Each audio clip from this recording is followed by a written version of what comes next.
ಒಳ ಮೀಸಲಾತಿಯಲ್ಲಿ ಬಲಗೈ ಸಮುದಾಯಕ್ಕೆ ಆಗಿರುವ ಅನ್ಯಾಯವನ್ನು ಸರಿಪಡಿಸಲು ಹಾಗೂ ನ್ಯಾಯಮೂರ್ತಿ ನಾಗಮೋಹನ್ ದಾಸ್ ವರದಿಯನ್ನು ತಿರಸ್ಕರಿಸುವಂತೆ ಆಗ್ರಹಿಸಿ ಮಾರ್ಚ್ 23ರ ಸೋಮವಾರ ಟಿ ನರಸೀಪುರದಿಂದ ಮೈಸೂರಿನ ಜಿಲ್ಲಾಧಿಕಾರಿಗಳ ಕಚೇರಿಯವರೆಗೆ ಪಾದಯಾತ್ರೆ ಚಳವಳಿಯನ್ನು ಹಮ್ಮಿಕೊಳ್ಳಲಾಗಿದೆ ಎಂದು ಜಿಲ್ಲಾ ಪಂಚಾಯಿತಿ ಮಾಜಿ ಅಧ್ಯಕ್ಷ ಎಸ್.ಎನ್. ಸಿದ್ಧಾರ್ಥ ಹೇಳಿದರು.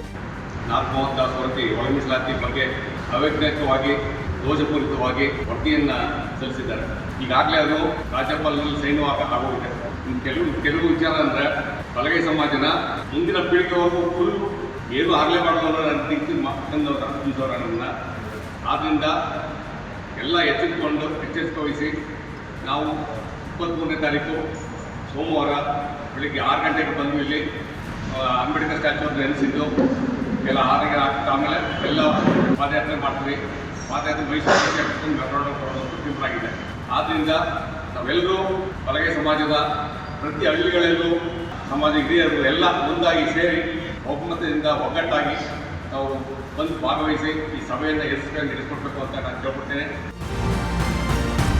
ಪಟ್ಟಣದ ಡಾಕ್ಟರ್ ಬಿ.ಆರ್. ಅಂಬೇಡ್ಕರ್ ಸಮುದಾಯ ಭವನದಲ್ಲಿ ಶುಕ್ರವಾರ ಪಾದಯಾತ್ರೆ ಚಳುವಳಿಯನ್ನು ಪೂರ್ವಭಾವಿ ಸಭೆಯಲ್ಲಿ ಮಾತನಾಡಿದ ಅವರು, ನ್ಯಾಯಮೂರ್ತಿಯಾಗಿ ಗೌರವಾನ್ವಿತ ಹುದ್ದೆಯನ್ನು ನಿರ್ವಹಿಸಿದ ನಾಗಮೋಹನ್ ದಾಸ್ ಅವರು ಪರಿಶಿಷ್ಟ ಜಾತಿಯ ಮೀಸಲಾತಿಯನ್ನು ಮಾದಿಗ ಸಮುದಾಯಕ್ಕೆ ಮೀಸಲಿಟ್ಟು ಒಳ ಮೀಸಲಾತಿಗೆ ಅವೈಜ್ಞಾನಿಕವಾಗಿ ವರದಿಯನ್ನು ಸರ್ಕಾರಕ್ಕೆ ಸಲ್ಲಿಸಿದ್ದಾರೆ ಎಂದು ಆರೋಪಿಸಿದರು. ರಾಜ್ಯ ಕಾಂಗ್ರೆಸ್ ಸರ್ಕಾರ ಅವೈಜ್ಞಾನಿಕ ಒಳ ಮೀಸಲು ಜಾರಿ ಮಾಡುವ ಮೂಲಕ ಹಲವು ದಶಕಗಳಿಂದ ಬೆಂಬಲಿಸಿಕೊಂಡು ಬಂದಂತಹ ಬಲಗೈ ಸಮುದಾಯಕ್ಕೆ ಅನ್ಯಾಯ ಮಾಡಲು ಮುಂದಾಗಿದೆ. ವಿದ್ಯಾರ್ಥಿಗಳು ಮತ್ತು ಯುವಕರಿಗೆ ಶಿಕ್ಷಣ ಹಾಗೂ ಉದ್ಯೋಗ ಅವಕಾಶವನ್ನು ಕಿತ್ತುಕೊಳ್ಳುವ ಒಳ ಮೀಸಲು ಅನ್ಯಾಯವನ್ನು ಸರಿಪಡಿಸಬೇಕು. ಬಲಗೈ ಸಂಬಂಧಿತ ಜಾತಿಗಳಿಗೆ ಮರಣ ಶಾಸನ ಆಗಿರುವ ನಾಗಮೋಹನ್ ದಾಸ್ ವರದಿಯನ್ನು ತಿರಸ್ಕರಿಸಬೇಕು. ಅಲ್ಲಿಯವರೆಗೂ ಪ್ರತಿಭಟನೆ ಚಳುವಳಿ ನಡೆಯಲಿದೆ. ಈ ಹಿನ್ನೆಲೆಯಲ್ಲಿ ಸೋಮವಾರ ತಾಲೂಕಿನಿಂದ ಜಿಲ್ಲಾ ಮಟ್ಟದ ಪಾದಯಾತ್ರೆ ಚಳುವಳಿಯನ್ನು ಆಯೋಜಿಸಲಾಗಿದೆ ಎಂದು ತಿಳಿಸಿದರು. ಹೋರಾಟ ಸಮಿತಿ ಸಂಚಾಲಕ ವಿಚಾರವಾದಿ ಕೆ.ಎನ್. ಪ್ರಭುಸ್ವಾಮಿ ಮಾತನಾಡಿ,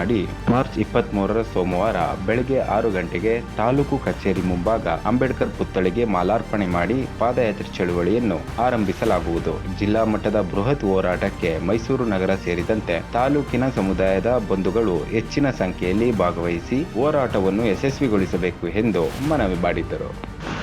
ಪರಿಶಿಷ್ಟ ಜಾತಿ, ಪರಿಶಿಷ್ಟ ಬಲಗೈ ಜಾತಿ ಒಳ ಮೀಸಲಾತಿ ಹೋರಾಟ ಸಮಿತಿ ಇದರ ವತಿಯಿಂದ 23ನೇ ತಾರೀಕು ಸೋಮವಾರ ಬೆಳಗ್ಗೆ 6 ಗಂಟೆಗೆ ಅಂಬೇಡ್ಕರ್ ಪುತ್ಥಳಿಗೆ ಮಾಲಾರ್ಪಣೆಯನ್ನು ಮಾಡಿ ಇಲ್ಲಿಂದ ಪಾದಯಾತ್ರೆ ಎಲ್ಲ ಮುಖಂಡರುಗಳು ಭಾಗವಹಿಸಬೇಕು ಅಂತ ತೀರ್ಮಾನ ಆಗಿದೆ.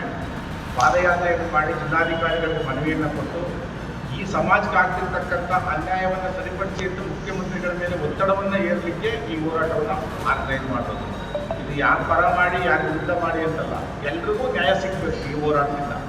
ಹಾಗಾಗಿ ಎಲ್ರಿಗೂ ನ್ಯಾಯ ಸಿಗ್ತಕ್ಕಂಥ ತೀರ್ಮಾನವನ್ನು ನೀವು 27ನೇ ತಾರೀಕು ನಡೀತಕ್ಕಂಥ ಸಂಪುಟ ಸಭೆಯಲ್ಲಿ ತೀರ್ಮಾನ ತಕ್ಕಬೇಕು. ಎಲ್ರಿಗೂ ನ್ಯಾಯ ಸಿಗುವಂಥ ತೀರ್ಮಾನ ತಕ್ಕಬೇಕು ಅಂತ ಹೇಳಿ ಮುಖ್ಯಮಂತ್ರಿಗಳ ಮೇಲೆ ಒತ್ತಡವನ್ನು ಹಾಕಲಿಕ್ಕೆ ಮಾನ್ಯ ಜಿಲ್ಲಾಧಿಕಾರಿಗಳ ಮೂಲಕವಾಗಿ ಮನವಿಯನ್ನು ಸಲ್ಲಿಸಲಿಕ್ಕೆ ಈ ಹೋರಾಟ ಸಮಿತಿ ಪಾದಯಾತ್ರೆಯನ್ನು ಹಮ್ಮಿಕೊಂಡಿದೆ. ಈ ಪಾದಯಾತ್ರೆಗೆ ನಮ್ಮ ತಾಲೂಕಿನ ಬಲಗೈ ಸಮಾಜದ ಎಲ್ಲ ಬಂಧುಗಳು ಭಾಗವಹಿಸಿ ಇದನ್ನು ಯಶಸ್ವಿಗೊಳಿಸಿ ಮುಂದಿನ ಪೀಳಿಗೆಗೆ ಆಗ್ತಕ್ಕಂಥ ಅನ್ಯಾಯವನ್ನು ತಪ್ಪಿಸಬೇಕು, ಮೀಸಲಾತಿಯನ್ನು ಉಳಿಸ್ಕೋಬೇಕು, ಅವಕಾಶಗಳನ್ನು ಉಳಿಸ್ಕೋಬೇಕು ಅಂತೇಳಿ ಈ ಒಂದು ನಾವು ತೀರ್ಮಾನ ತಗೊಂಡು ಈ ಪಾದಯಾತ್ರೆಯನ್ನು ಮಾಡ್ತೀವಿ.